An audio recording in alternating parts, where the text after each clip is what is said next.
नमस्कार, मैं Ravish Kumar. New pension scheme, old pension scheme, unified pension scheme, इनके संक्षिप्त नाम है एनपीएस, ओपीएस, यूपीएस। अभी तक केंद्र सरकार के कर्मचारी ओपीएस और एनपीएस में तुलना किया करते थे, झूला झूल रहे थे। कर्मचारियों ने काफी लंबा आंदोलन चलाया कि हमें ओपीएस मिले, ओल्ड पेंशन स्कीम। सरकार ने कहा ओपीएस नहीं मिलेगी, लेकिन आप यूपीएस और एनपीएस में से किसी एक को चुन लीजिए। तो 23 लाख कर्मचारी अब एनपीएस और यूपीएस में से चुनाव करेंगे। जून के महीने में यूपी में योगी जी कुछ कर्मचारियों के लिए ओपीएस ले आए, लागू ही कर दिया। और अगस्त में मोदी सरकार कहती है ओपीएस लागू नहीं करेंगे, यूपीएस लागू करेंगे। तो योगी जी कह रहे हैं यूपीएस भी लागू करेंगे। उत्तर प्रदेश में एनपीएस भी है, ओपीएस भी है, अब यूपीएस भी होगा। लोग एनपीएस और ओपीएस के बीच में झूला झूल रहे हैं। मेरा सुझाव है कि एक स्कीम और लॉन्च हो जानी चाहिए, यूपीएस 2 यानी अंडरस्टैंडिंग पेंशन स्कीम्स। इसके तहत कर्मचारियों को साल में 1 दिन की छुट्टी दी जाए ताकि वे ठंडे दिमाग से अपने लिए सही पेंशन स्कीम का चुनाव कर सकें। हम इस वीडियो में बात करेंगे कि क्यों ओल्ड पेंशन स्कीम की बहाली की मांग करने वाले संगठन और कर्मचारी यूपीएस से नाराज हैं और फिर आंदोलन की चेतावनी दे रहे हैं। आम आदमी पार्टी का कहना है यूपीएस से अर्धसैनिक बलों को पेंशन नहीं मिलेगी। यूपीएस इसलिए लाई गई ताकि अर्धसैनिक बलों को बाहर रखा जा सके। देखिए, ये जो यूपीएस है ये एनपीएस से भी ज्यादा बदतर और खराब है। अब आप देखिए, ओपीएस लागू नहीं होगी, एनपीएस चलती रहेगी और यूपीएस दोनों से अच्छी है। कमाल का तर्क दिया जा रहा है।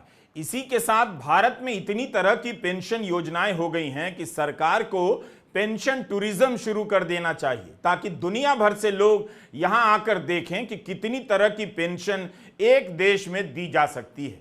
मेरी जानकारी में सरकारी कर्मचारियों के लिए 6 प्रकार की पेंशन व्यवस्था है: पुरानी पेंशन, नई pension, unified pension, 1 rank 1 pension और नो पेंशन। नो पेंशन अग्निवीरों के लिए है। एक छठी स्कीम भी है। यह स्कीम केवल विधायकों, सांसदों के लिए है। विधानसभा, लोकसभा, राज्यसभा, अगर कोई तीनों सदनों का सदस्य रहता है तो उसे भी 3-3 पेंशन मिलती है। तो कुल मिलाकर 6 पेंशन का पता चला। जिस तरह से महाराष्ट्र सरकार ने यूपीएस लागू करने का तुरंत ऐलान कर दिया, पता चलता है कि चुनाव को लेकर भी जल्दी रही होगी। केंद्र ने कहा है कि यह योजना अप्रैल 2025 से लागू होगी। ओपीएस को क्यों रद्द की गई? क्योंकि उसमें तमाम बुराइयां नजर आ रही थीं। ऐसे अर्थशास्त्रियों ने बताया और कहा कि सरकार के खजाने पर बोझ पड़ रहा था। अब अचानक से पढ़ने को मिल रहा है कि ओपीएस में भी कई प्रकार की खूबियां थी जो यूपीएस में डाल दी गई हैं। रिटायर हुए लोगों ने एनपीएस के खिलाफ आंदोलन किया कि इससे कोई फायदा नहीं, हमें वापस ओपीएस चाहिए। लेकिन सरकार कह रही है कि एनपीएस की खूबी को यूपीएस में डाल दिया है। तो इस तरह से ओपीएस की खूबी यूपीएस में रहेगी मगर ओपीएस नहीं आएगी। भारत सरकार के लगभग 23% कर्मचारियों को 50% एश्योर्ड पेंशन तय हो गया।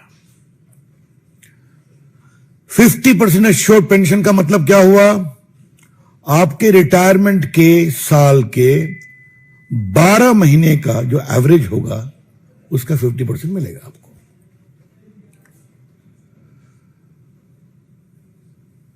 अगर आप 25 साल की सेवा पूरी किए तब इसका पूरा लाभ मिलेगा। अगर उससे कम की सेवा हुई तो जो प्रोपोर्शनेट होता है उसके अनुसार मिलेगा। अगर आपने 10 साल तक सेवा की तो आपको एश्योर्ड 10,000 रुपीज पेंशन मिलेगा। तो लास्ट पे ड्रॉन का 50% आपका एश्योर्ड पेंशन है, निश्चित पेंशन की राशि है। यह हुई पहली बात। दूसरी बात, समय के अनुसार महंगाई बढ़ती है, उसका इंडेक्सेशन होता है डियरनेस में, अलाउंस में, तो उसकी भी चिंता करने का प्रावधान हुआ है। और तीसरी सबसे महत्वपूर्ण, अगर आप गुजर गए तो आपके परिवार को भी 60% का फैमिली पेंशन मिलेगा। तो एक प्रकार से जो एक कल्याणकारी राज्य की सोच होती है वो इस पूरे निर्णय में दिखाई पड़ती है। अप्रैल 2023 में वित्त सचिव डॉक्टर सोमनाथन की अध्यक्षता में एक कमेटी बनाई गई कि एनपीएस में क्या सुधार किए जाएं। उसमें क्या सुधार हुआ, न्यू पेंशन स्कीम में किस तरह की कमियां पाई गईं, यह किसी को पता नहीं, क्योंकि उस कमेटी की रिपोर्ट सार्वजनिक नहीं है। National movement for old pension scheme के राष्ट्रीय अध्यक्ष विजय कुमार बंधु का कहना है कि उन्हें कभी भी कमेटी या सरकार की तरफ से नहीं बुलाया गया, जबकि उन्होंने कई बार पत्र लिखे। विजय कुमार बंधु का यह भी कहना है कि कमेटी बनी थी एनपीएस की सुधार के लिए। उस सोमनाथन कमेटी की रिपोर्ट को किसने देखा है, वो सार्वजनिक की जाए क्यों नहीं की जा रही है। केंद्रीय मंत्री अश्विनी वैष्णव ने बताया कि यूपीएस बनाने से पहले डॉक्टर सोमनाथन कमेटी ने केंद्र और राज्य सरकारों के 100 से अधिक कर्मचारी संघों से बात विचार किया है। 100 से अधिक। किसान आंदोलन के समय भी इसी तरह का दावा किया गया था। विश्व बैंक से लेकर रिजर्व बैंक से भी मशवरा किया गया है, अश्विनी वैष्णव ने बताया। लेकिन पुरानी पेंशन को लेकर देश भर में आंदोलन चलाने वाले विजय कुमार बंधु का कहना है उनसे कोई बातचीत नहीं हुई।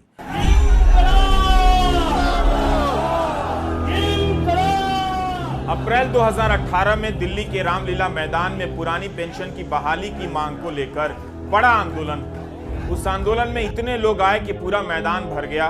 दिल्ली की गोदी मीडिया ने उसका कवरेज तक नहीं किया, मगर अदानी पूर्व एनडीटीवी में हमने उस पर प्राइम टाइम किया था। दिल्ली में इतने लोग एक मुद्दे को लेकर आए और चले गए, किसी को पता नहीं चला। आजकल वही गोदी मीडिया यूपीएस की खूबियों का प्रचार कर रहा है। साक्षी मानकर ये शपथ लेता हूं, मैं केवल उसी पार्टी को वोट दूंगा जो पुरानी पेंशन बहाल करेगा। शपथ कई बार पुरानी पेंशन बहाली के आंदोलन में दोहराई जा चुकी है। सरकार ने यूपीएस की बात की है तो यह इसी संगठन के निरंतर आंदोलन का भी असर रहा होगा, मगर यह संगठन यूपीएस को लेकर खुश नहीं है।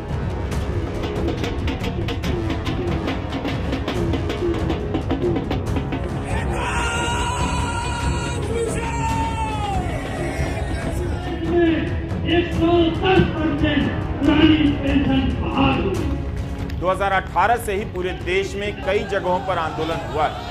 दिल्ली में अप्रैल 2018 और 1 अक्टूबर 2023 की रैली के इस वीडियो से अंदाजा हो सकता है कि पेंशन के सवाल पर सरकारी कर्मचारी किस तरह एकजुट हो गए थे। इसी तरह के कई आंदोलनों का नतीजा है कि धीरे धीरे विपक्षी दलों के नेता इसके करीब आने लगे।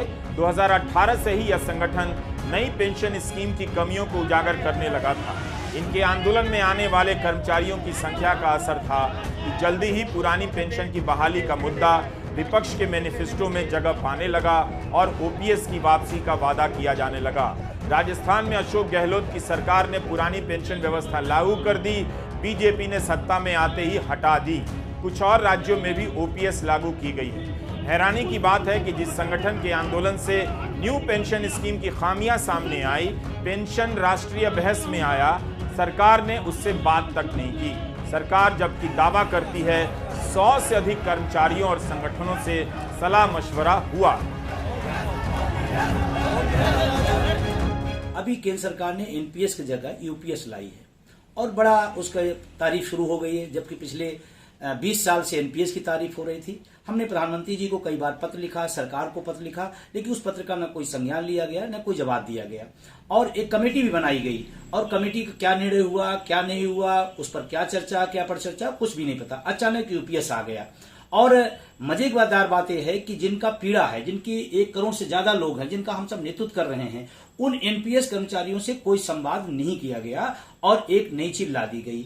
और मैं बार बार कहता रहा कि, और जबकि हमने दिल्ली में 1 अक्टूबर की बहुत बड़ी रैली की थी, शायद भारत नहीं पूरी दुनिया की ट्रेड यूनियन का सबसे बड़ी रैली थी, उसके बाद भी संविधान सरकार ने हमारी बात को नहीं सुना और एनपीएस से भी ज्यादा खतरनाक यूपीएस ला दिया। अब आते हैं इस सवाल पर कि क्या यूपीएस ओपीएस और एनपीएस से बेहतर है।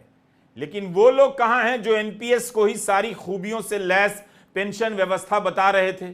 इन लोगों को तब सरकार के खजाने की चिंता हुआ करती थी, जब पेंशन की बात आती है तब चिंता बढ़ जाती है, लेकिन तब नहीं होती है जब चंद उद्योगपतियों को 15-15 लाख करोड़ का लोन राइट ऑफ कर दिया जाता है, जिसकी पूरी वसूली कभी नहीं होती। आम आदमी पार्टी के सांसद संजय सिंह ने इस पर बात की है और एतराज जताया है कि इस योजना के तहत बहुत बड़ी संख्या में अर्धसैनिक बल के जवान गायब हो जाएंगे, उन्हें पेंशन नहीं मिलेगी। आपने क्या किया, इसमें एक नियम बना दिया कि 25 साल की नौकरी पेंशन पाने के लिए करना जरूरी है। 25 साल की नौकरी। अब आप जानते हैं अर्धसैनिक बल जो हैं, पैरामिलिट्री फोर्सेस, 20 साल के बाद मैक्सिमम लोग रिटायर हो जाते हैं, अधिकतम लोग रिटायर हो जाते हैं। अब तो उनकी नौकरी नहीं पूरी होगी 25 साल की, तो आप उनको कितना देंगे? 10,000 रुपए महीने। उनका पेंशन होगा 10,000 रुपए महीने। देश के अर्धसैनिक बल जो रक्षा करते हैं देश की, अपने प्राणों की आहुति देते हैं देश के लिए, संसद भवन की रक्षा करते हैं, हमारी सीमाओं पे बीएसएफ लगाई जाती है। आप मुझे बताइए, आप कह रहे हैं कि साहब उनको जो है, क्योंकि वो 25 साल की नौकरी नहीं कर पाएंगे तो उनको पेंशन के वो हकदार नहीं है। दो बात हो गई। तीसरी बात यह है कि अगर यूपीएस इतना ही अच्छा है और 50% आप साल भर की जो अंतिम वर्ष के जो उसकी सैलरी है, उसका बेसिक्स है, उसका आप एवरेज निकाल के उसको आधा देंगे आप पेंशन के रूप में, तो भैया ओपीएस लागू कर दीजिए ना आप। जब आप कह रहे हैं कि यूपीएस जो है वो बिल्कुल एकदम ओपीएस की तरह है, तो ओपीएस लागू कर दीजिए आप। उसमें तो कर्मचारियों से कुछ नहीं लिया जाता था, बावजूद इसके पेंशन मिलती थी। तो इसलिए ये देश के लाखों कर्मचारियों के साथ नई जो यूपीएस की जो स्कीम है, ये एनपीएस से भी ज्यादा बदतर है और कर्मचारियों के साथ धोखा है। एक सवाल यह भी उठ रहा है कि जो लोग रिटायर हो चुके हैं और एनपीएस के तहत आते हैं, क्या वे यूपीएस ले सकते हैं? हिंदू में विकास धूत ने अपनी रिपोर्ट में लिखा है, वे भी यूपीएस का चुनाव कर सकते हैं।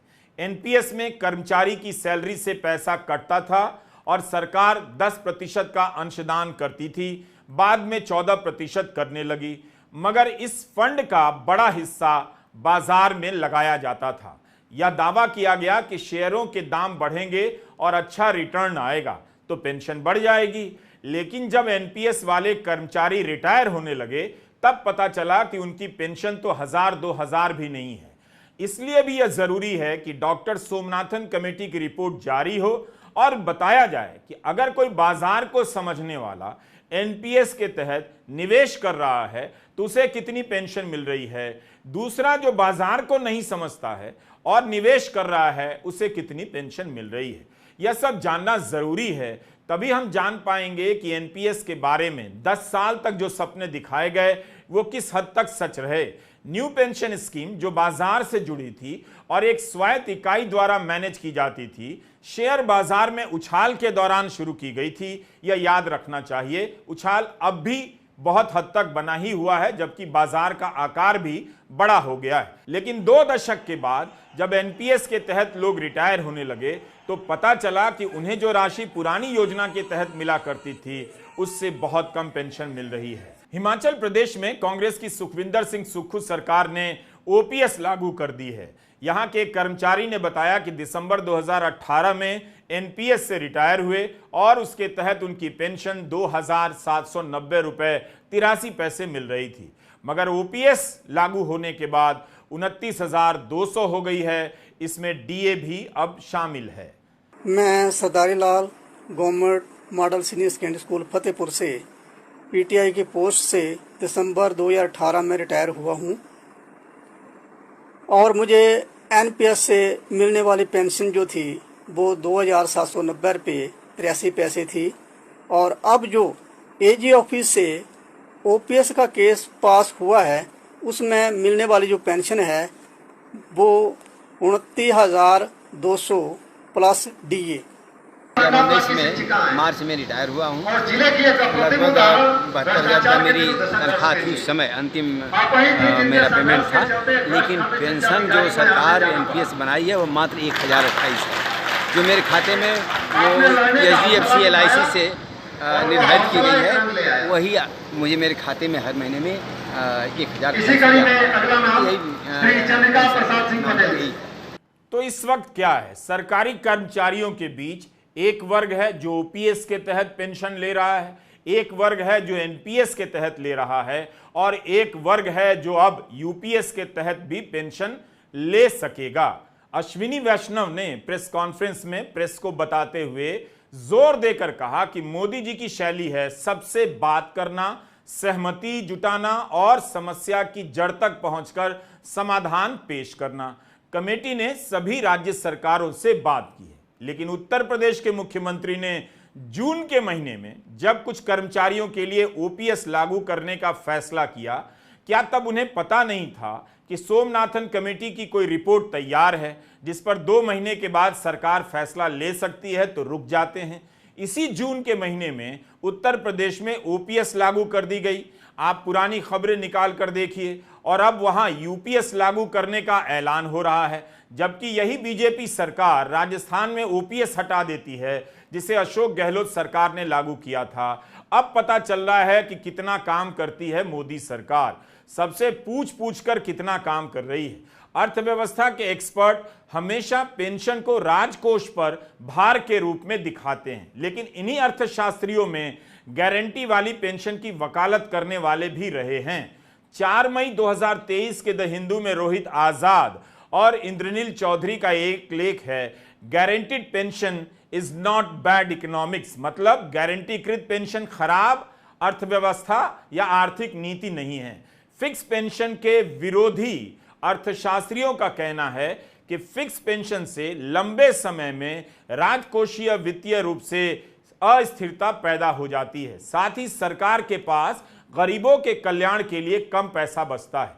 हिंदू के इस लेख में आजाद और चौधरी कहते हैं कि यह तर्क मानकर चलना कि सरकार का खजाना फिक्स होता है सही नहीं है, जबकि सरकार सही नीतियों को अपनाए तो इस खजाने में वृद्धि भी हो सकती है। 26 अगस्त के हिंदू और इंडियन एक्सप्रेस ने अपने संपादकीय में यूपीएस की तारीफ की है, लेकिन सरकारी खजाने पर पड़ने वाले भार को लेकर चिंता जताई है। दोनों अखबार की राय एक समान नजर आती है। हिंदू और एक्सप्रेस के संपादकीय में अलग अलग तरीके से इसका जिक्र है कि कांग्रेस द्वारा पुरानी योजनाओं की बहाली को अपनी राजनीति का मुख्य हिस्सा बनाने से बीजेपी पर दबाव पड़ गया।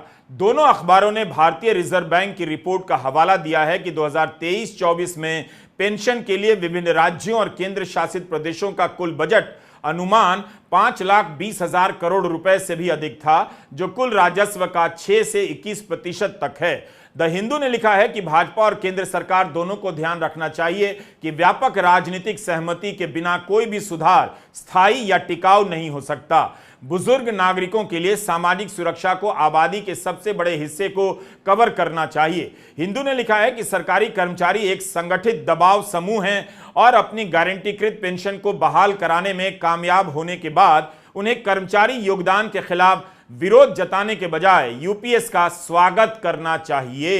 एक्सप्रेस ने एक और बात लिखी है कि एनपीएस का विरोध एक छोटा वर्ग ही कर रहा था, विरोध बहुत व्यापक नहीं था, ऐसा एक्सप्रेस की बातों से प्रतीत हुआ। हालांकि यह भी लिखा है कि विरोध करने वाला वर्ग काफी मुखर था, जिसके दबाव के चलते सरकार ने समिति बनाई।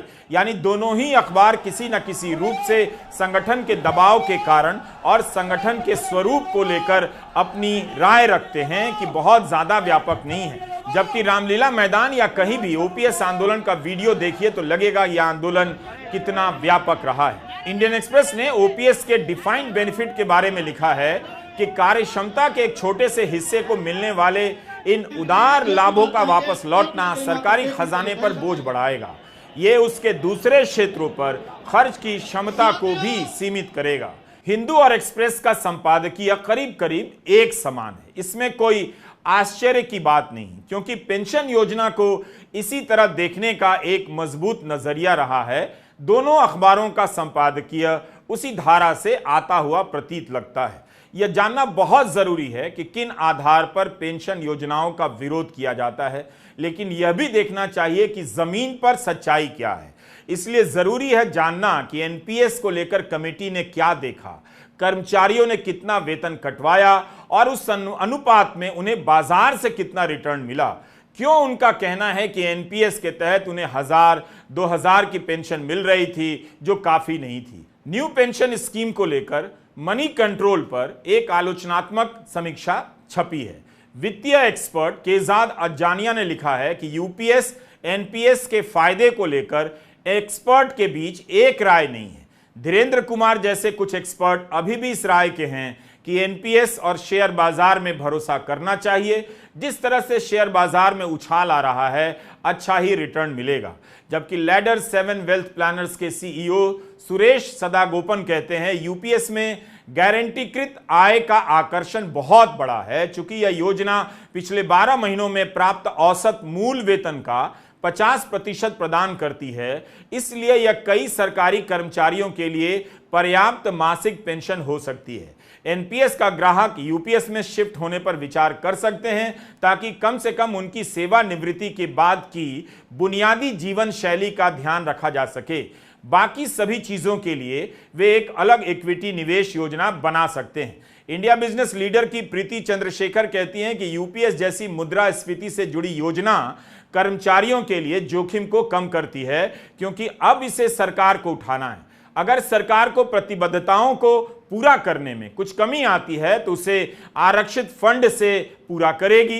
इसलिए इस फंड का प्रबंधन भी सही तरीके से करना होगा, ताकि सरकार पर अतिरिक्त दबाव ना पड़े और यह योजना टिकाऊ साबित हो। एनपीएस के तहत रिटायरमेंट के समय उनकी जमा पूंजी का 60% एक मुश्त हिस्सा दिया जाता है, जो टैक्स फ्री है। शेष 40% को अनिवार्य रूप से निवेशित किया जाता है। फिर पेंशन भोगी को मासिक पेंशन दी जाती है, जिस पर उचित टैक्स दर के अनुसार टैक्स लिया जाता है। क्या यूपीएस में एक मुश्त भुगतान पर टैक्स लगेगा? सरकार ने इसे अभी स्पष्ट नहीं किया है। अज्जानिया लिखते हैं, सरकार ने अभी तक स्पष्ट नहीं किया है कि यूपीएस योजना का प्रबंधन कौन करेगा। विशेषज्ञों का अनुमान है, शुरुआती अध्ययन से लगता है कि यूपीएस पेंशन फंड नियामक प्राधिकरण के दायरे में आ सकती है। अभी तक पूरे विवरण का इंतजार है, सब कुछ सामने नहीं आया है। यह भी साफ नहीं कि पेंशन पर टैक्स लगेगा या नहीं। ओपीएस में कर्मचारी की सैलरी से पैसा नहीं कटता था, यूपीएस में उसकी सैलरी से 10% कटेगा, एनपीएस में भी इतना ही कटता था। सरकार अपनी तरफ से यूपीएस में 18.5% मिलाएगी। एनपीएस के तहत 14% मिलाया करती थी। एनपीएस के खिलाफ पूरे देश में आंदोलन चल रहा है और सरकार ने यूपीएस ला दिया, ओपीएस की बात नहीं करी। जबकि जो अभी जानकारी हम सब लोगों ने कलेक्ट किया है, एनपीएस से भी बुरी यूपीएस है और उसमें नाम का बदलाव कर दिया गया है, बल्कि और नुकसान कर दिया गया है।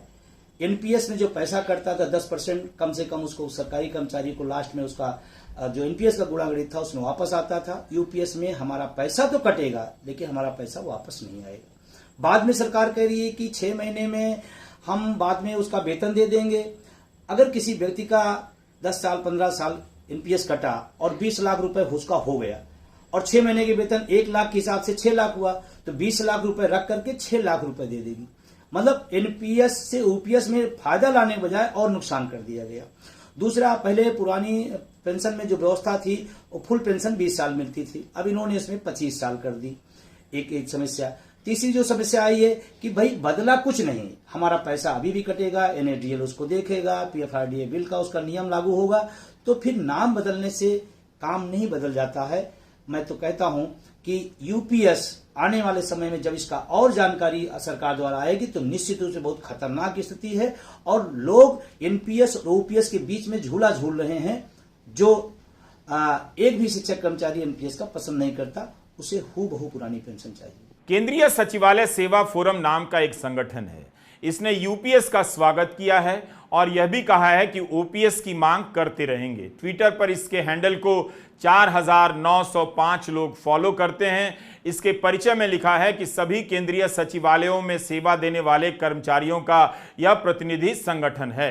इसमें लिखा है कि सरकार के कदम का स्वागत करते हैं। बहुत समय के बाद सरकार को एहसास हुआ कि एनपीएस पर दोबारा विचार की जरूरत है। यूपीएस सुनिश्चित लाभ के मामले में बेहतर है, मगर हम ओपीएस की मांग जारी रखेंगे। आखिर सरकार ने national movement for old pension से संवाद क्यों नहीं किया?